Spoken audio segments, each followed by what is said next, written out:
Hello, back again. Another episode of the Counter Press Podcast, episode 38. My name is Josh. Special guest tonight, because of VJ's hiatus, we have Ryne Jones, avid Sixers fan and owner of a mustache. How are you, man? I'm well. I'm glad to be back. Appreciate you having me on, stepping in for VJ's stead while he cheats on the pod with other doings and such. Other out, yeah. Yeah, I'm happy to be here. Appreciate you having me on. He's actually been kidnapped. It's not his own free will, so we're hoping that they return VJ soon. But yeah. Other than that, we've got some fucking soccer to talk about, man. It's been like just yesterday was ridiculously jam-packed day of soccer. But main thing we're going to talk about primarily starting off today, U.S. Women's National Team. What did you think of that game against England?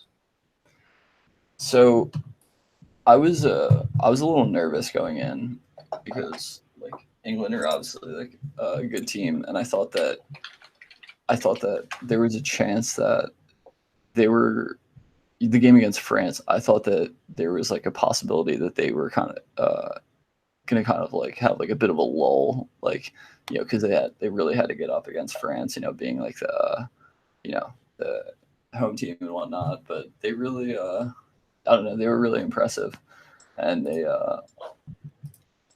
VAR at various times throughout the matches was my favorite and least favorite thing on the earth. But I feel like that's kind of par for the course with VAR. So it was a fun game. It was definitely like it was a very, very tense second half. Like obviously the game started off as really physical, like just both teams really going at it. I personally think Lucy Bronze probably had, like, statistically wise or like just on the field wise, one of the best like starts throughout the tournament. So like I think that I worried about this match a lot less than France. Like I agreed, I really thought they were gonna have a lull during France, but they showed out there. I mean obviously the early goal by Rapinoe like was helpful, and then a second. But I think my main concern is that Jill Ellis is just kind of like, it just seems like she's winging it. Like, I just don't really like. I mean, credit to her, 100%.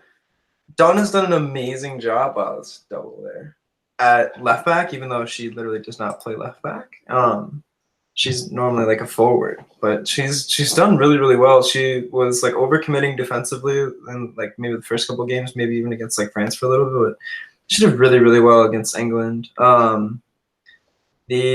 It was ballsy to put in press as well, because Rapinoe obviously right now is in the running for Golden Boot, 5 goals. She was the only goal scorer in the last 3 games. But I mean, I don't know, like it's good.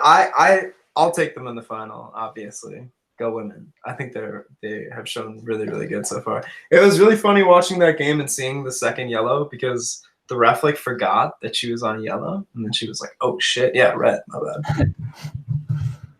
Yeah, that was really funny, and it was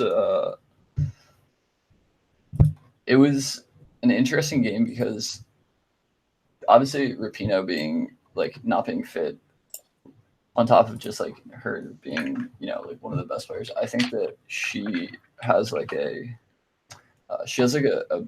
I mean, I obviously can't confirm this because I'm not there like with them, but like her swagger and like everything like that, like they know that she is like she like is like the leader and everything like that. I just think that she has a big effect on them like that. So that's part of the reason I was a little nervous going in. But watching that game today between the Netherlands and was it Netherlands and Sweden?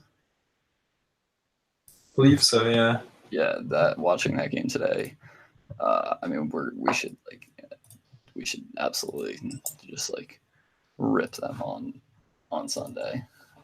Yeah, the Netherlands had a decent run, but this is also their first time being in the final. Also, the U.S. are 60% favorites, which Yeah, they played 120 today too, which is a big difference. yeah. So, and it's also on Sunday, so I mean, not a ton of time to rest. Like, yeah, for sure. I don't know. I mean, it's not like they have to fly anywhere, but yeah, no. I definitely think it was a good game. That saved pen was hilarious because it was a terrible kick. All of that pomp and shit, all of the fucking reviewing everything, and then just have it lead up to nothing, and then get a red card like immediately after. You'll love to see it actually. And then obviously quintessential moment of the game, Alex Morgan sipping tea, which some people said looked like her smoking, but I mean, if you're going pinkies up on a fucking blunt or something, that's disrespectful. I think tea is much more obvious. Yeah, I think it was. I think that if you're the type of person who was stretching to say that it was like a joint or a blunt, I think that you have some sort of different agenda that you're working with. You have a people have to work their agendas, right? It's all about agendas, brother. But yeah, anytime we can, like piss off, Pierce Morgan or Dude, Piers Morgan was so heated.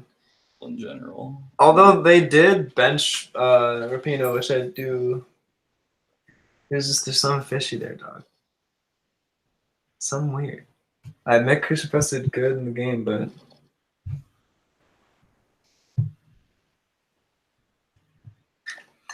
foreboding. I still think that they'll like smack the Netherlands. Hopefully another 2-1 win where they start time wasting at like the 85th minute. Honestly, I think that if it's 2-1 in the 85th minute, that's like the Netherlands will take that. They would be fine in that position. Yeah, if I've learned anything from Tottenham, it's that you gotta put the knife to the throat, dog. You can't Ajax it. Yeah, no, for sure. Can't be like, nah, dog, we're good.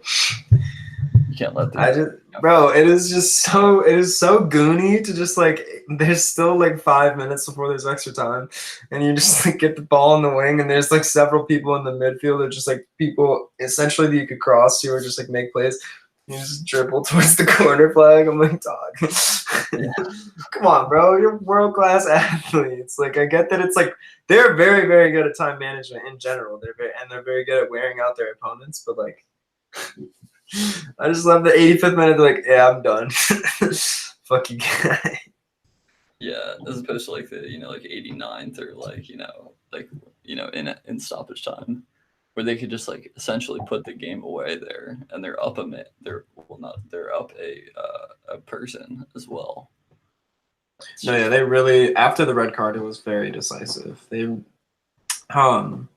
mean, England had a couple of really good opportunities, like up and under, basically. Like when they like the U.S. kind of tends to overcommit because they're definitely a caliber above most of the teams that they've played. Yeah, so bar like France can just like score. Yeah. Yeah, and when it's like that, you can basically overcommit to one side of the field and press hard, and you'll win the ball easily.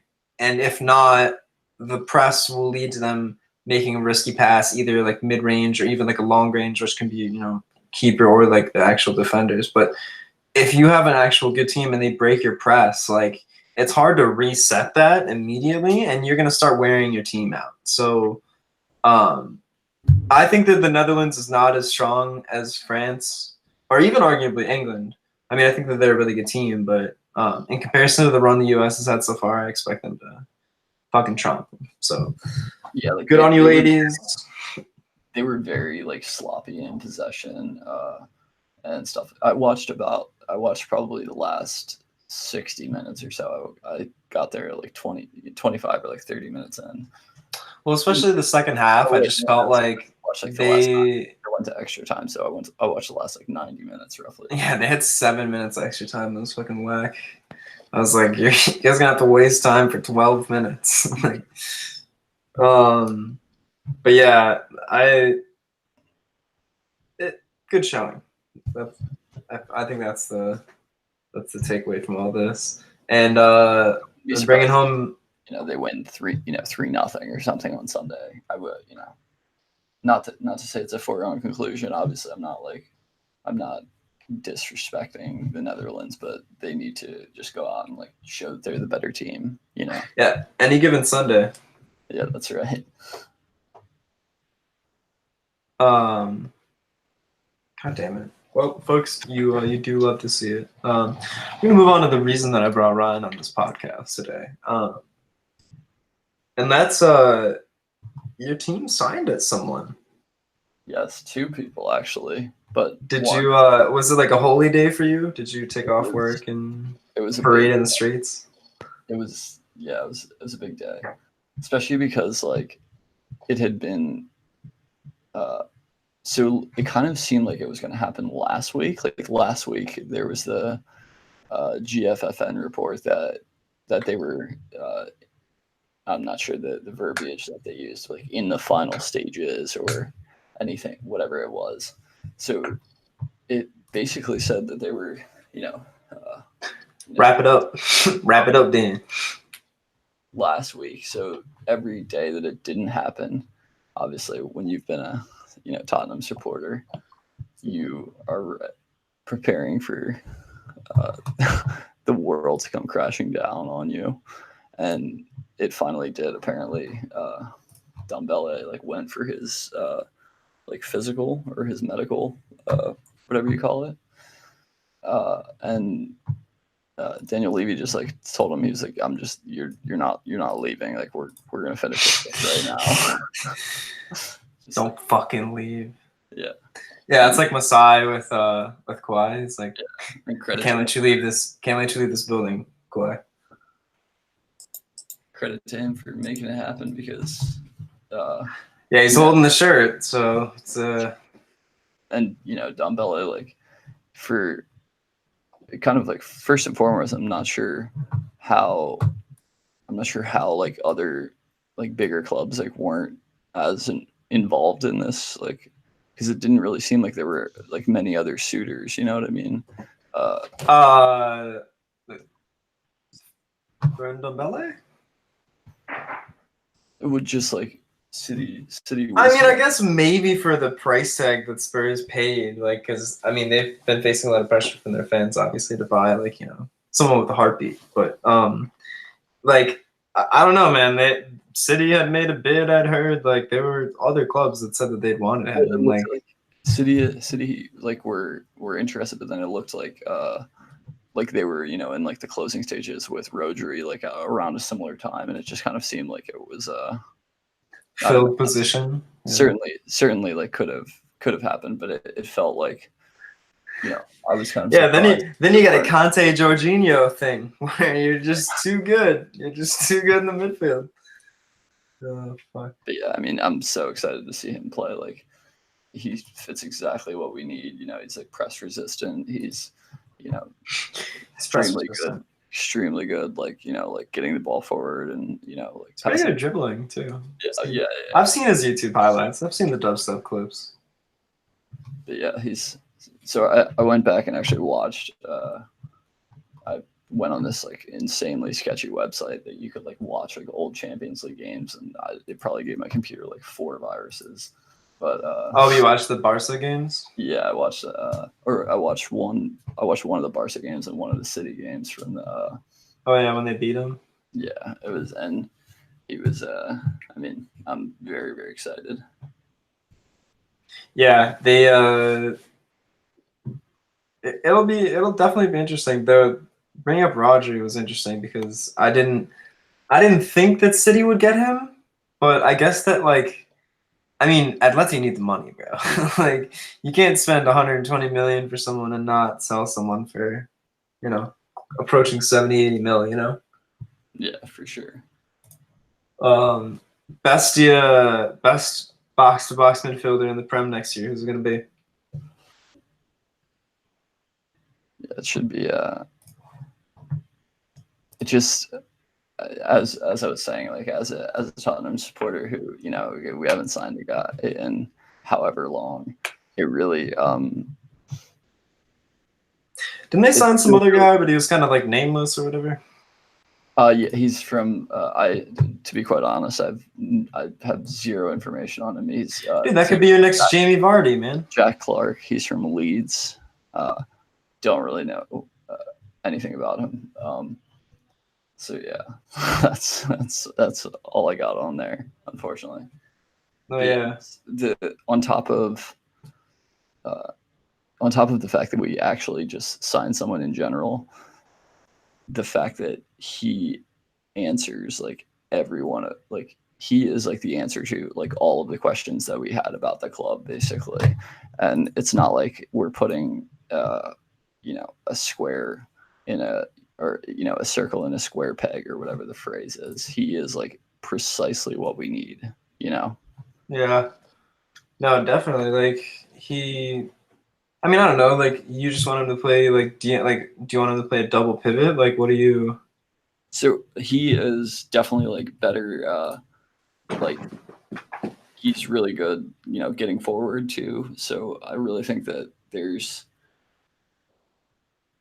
he could be like served in a midfield pairing with Sissoko, or he Ooh, or excellent. with yeah, that's the pace and power gods right there. And then he could also be. I'm not as high on Winks as like some Tottenham fans are, but I think that some of his struggles this year were, I mean, literally it was him and Sissoko were our only midfield for like the whole season basically. So I think that him in that position, paired with Winks, I think that could benefit both of them as well. He really does, and this is why I was so excited. He really does like just open up so much for us. So, do you think that you'll run it back and retain the roster? I'm sorry. So do you think that you're gonna like run it back and retain the roster? I think that we'll end up losing Eriksson. To be quite honest, not Toby. Interesting. I thought that Toby. Which I mean, if you were to ask me that a year ago, I would have said definitely the opposite. And if I don't know what United like, just for example, like one example, United like going for Harry Maguire, but I know he's younger and everything. They're supposedly paying upwards of 70-80 million for Harry Maguire. Well, I think it's also because he's English, obviously. Yeah, you get the English tax. Homegrown talent, bro. You got to play lunch pail football. And he obviously is younger. But Brexit ball, I just don't see like if like another club doesn't trigger Toby's release clause. I think that we're really in like a fortunate position there. I really do wonder if Spurs will buy any more players because like they say that they paid off the stadium, but I highly doubt that. Like they actually put in another bid for Lo Celso today. What was the reported amount? It was reported as an improved bid, which is close to the 75 million transfer fee demanded by Betis. That is per Mundo Deportivo. Okay, Spanish transfers are strange because I thought that if you meet or exceed the release clause, like that just automatically is like, all right, but like I thought that was like why they had release clauses. Like if someone ponies up and does it, like why are you not selling them? I don't think this is I think this is just like the fee that's been like requested. I don't think that he has like a specific like release clause type thing. All players in the Liga have a release clause. Like it's part of the the league now. Basically, they added it like I don't know if they finalized it before or after the Neymar transfer. I believe it was before, but basically what started happening is people would overvalue their players, especially if they wanted to keep them because they don't want like teams just picking them off that are just richer unless they're going to give them enough money to get another player of that caliber, basically. So like I think Asensio's buyout clause was like 500 million euros or something, like which got signed after Neymar's. But like there are a bunch of people like Benzema's was ridiculously high for a while. Like, they like now I think that all people in La Liga, I could be corrected. I'll ask Jeremy and all of the Liga guys, but I'm pretty sure that almost everyone has a release clause. And I thought that that was like why it was news, because Spurs had like exceeded the buyout clause for Lo Celso. So, but I don't know. Could be talking out of my ass, but Yeah, same here. That's why you had me on, right? oh yeah, we're just conspiracy theories. I'd like to ask you about the whole Joao Felix getting number 7 for antoine Griezmann's not off the books. What do you think about that? That is like when I saw that in the chat, I think it was Rob posted that in the chat. That really, I don't think that I had ever like heard of that before. Like, I mean, kind of reminds me of Napoli last year with Sarri and Carlo, because they hired Carlo before they fired Sarri, and they were like negotiating with Chelsea for the longest. They like wouldn't agree. Like it doesn't serve them to do that because, like, I mean, doesn't that kind of like force your hand in negotiations? Doesn't that clearly drive down the price of your manager? Yeah, like, why would there's a clear and obvious replacement in the door already? You made the video, damn it! Like, what the fuck? It was very humorous to me, someone who's not a Napoli supporter, obviously. Yeah, I felt the exact same way. I didn't even know, like I said, like why would any club do that?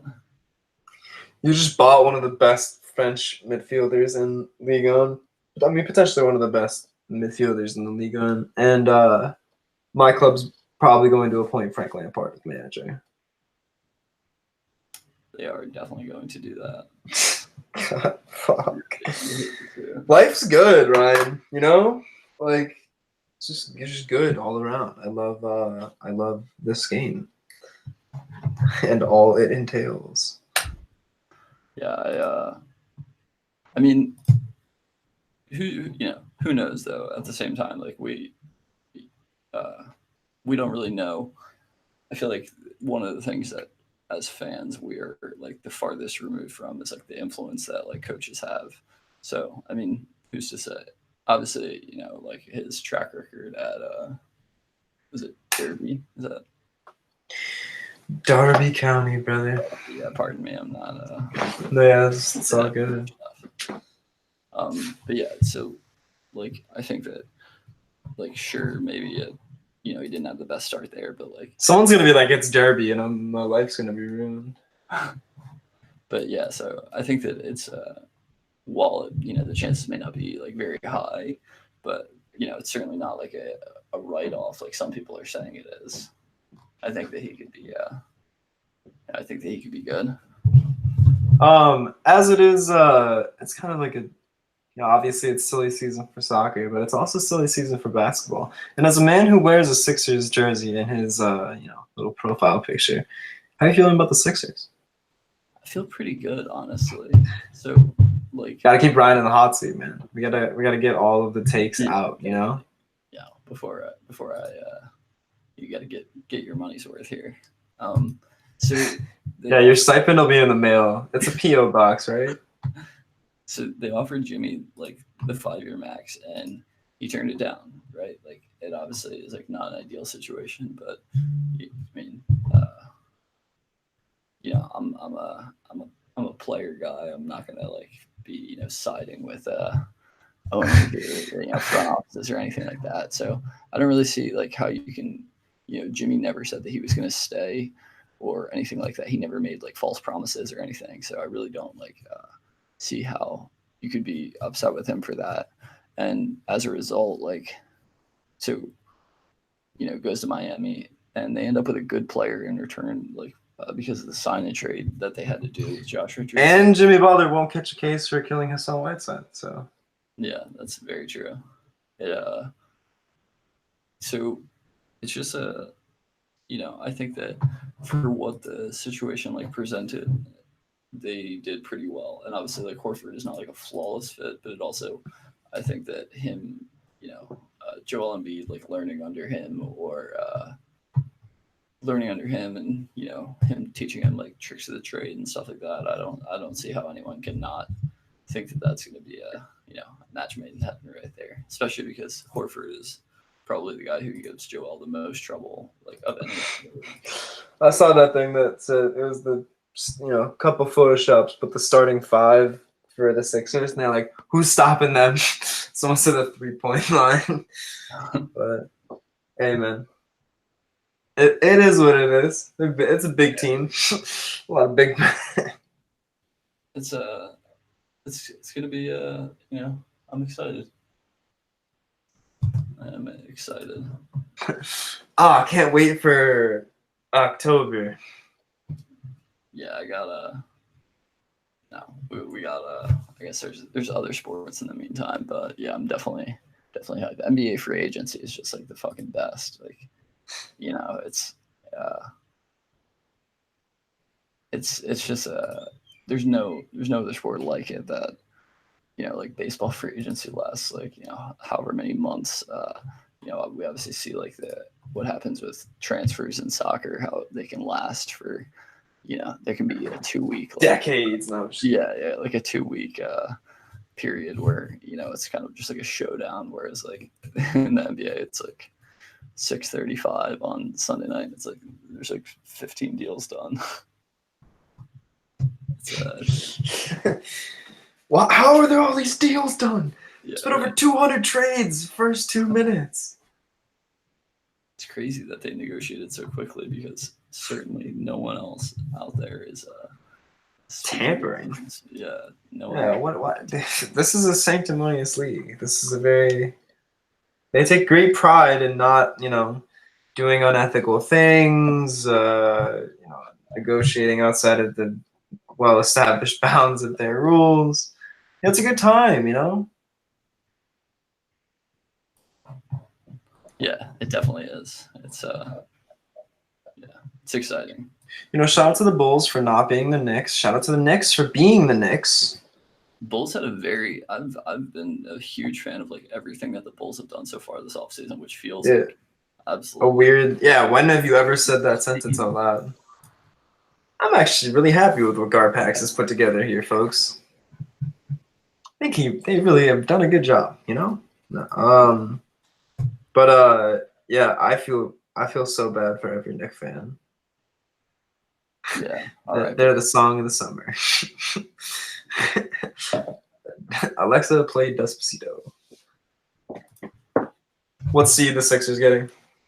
I think that they will be the 2 seed, and the East. Milwaukee will be better in the regular season. Oh, so this is basically presupposing, the Kawhi's leaving. Yeah, I was gonna say, Kawhi, which side of LA is he going to? I mean, I'm just gonna lean into the bit and say the Clippers. Okay, but actually, do you think it'll be the Clippers or I think that it probably won't be the Clippers if I were to be objectively truthful. Hey man, Kawhi and Pat Bev on the same team would be unstoppable. I'm not gonna lie. I'd much rather see that than those three, to be honest. Yeah, totally. The takes are redundant, whatever. All the people that say that KD, but it is true. All the people that were like, KD's a snake. He's joining a super team. This sucks. And they're like, yes, LeBron gets to play with superstars now. You're like, all right, you can't be for one but not the other. You just like LeBron and not, I don't even fucking like Golden State. I just want to get on record. I'm not even a huge fan of Steph Curry. It's just that they shoot a lot of 3-pointers. Yeah. They're good at basketball. I feel like Steph is I mean, how can you not like watching Steph? Obviously there are some people who hate him, but for me, it's just I don't know. I think it's become this thing where not only do people think that basketball players hate each other, which I mean, obviously there are some people that do, but definitely not Steph Curry and LeBron.